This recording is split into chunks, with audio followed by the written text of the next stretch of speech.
¿Qué harías si descubres que el verdadero ladrón en tu casa es parte de tu familia? Esto pasó hace unos meses, y aunque ahora todo está más tranquilo, todavía me cuesta creer hasta dónde llegó todo. Soy el hijo menor, tengo 24, y vivo con mi mamá desde que mi papá murió hace unos años. Mi hermana mayor, a quien llamaré Laura, tiene 30. Siempre fue la niña de oro de la familia, simpática, carismática, todo el mundo la adoraba. Pero detrás de esa sonrisa, había algo que no veíamos. Todo empezó cuando mi mamá empezó a decir que estaba muy apretada con el dinero. No entendía por qué. Su pensión alcanzaba bien para los gastos: comida, luz, agua, internet.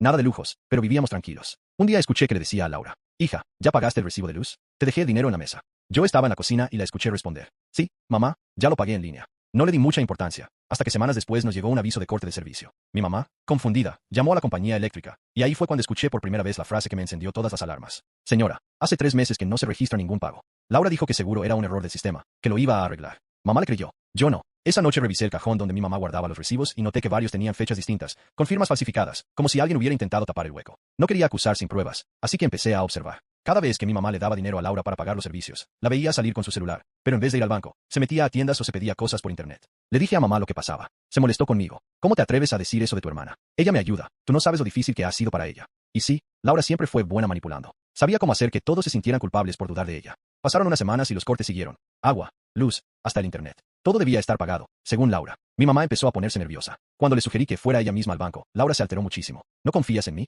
¡Qué horror! Todo lo hago por ayudarles. Mi mamá, entre la culpa y la confusión, terminó pidiéndole perdón. Yo ya no sabía qué hacer. Hasta que un día, pasó algo que lo cambió todo. Era viernes. Llegué del trabajo y encontré a mi mamá llorando en la sala, con el teléfono en la mano. Me dijo que había recibido una llamada del hospital. Habían ingresado a Laura por un desmayo en una tienda. Hasta ahí, solo era preocupación. Pero luego me contó que, al revisar la cartera de mi mamá para buscar la identificación, encontraron dentro varias tarjetas de crédito a nombre de mi mamá, con cargos recientes por miles de pesos. Laura había estado robándole dinero durante casi un año. No solo lo de los recibos, sino también sacando préstamos con su nombre. Cuando llegamos al hospital, mi mamá no podía ni mirarla. Laura intentó justificarlo todo, que necesitaba el dinero, que solo era temporal, que pensaba devolverlo. Pero cuando la confronté con las pruebas del banco y los recibos falsos, simplemente se derrumbó y empezó a llorar, pidiendo perdón. Mi mamá no dijo nada. Se levantó, le quitó el anillo que siempre le había regalado cuando era niña y solo dijo: no vuelvas a mi casa. Desde ese día, nadie volvió a hablarle. Ni yo, ni mis tíos, ni mis primos. Mi mamá cambió las contraseñas, cerró las cuentas, y con el tiempo volvió a recuperar algo de paz. Lo irónico es que Laura sigue mandando mensajes de vez en cuando, diciendo que la familia la abandonó, sin reconocer que fue ella quien se los robó. A veces pienso en cómo advertí a mi mamá, y no me creyó.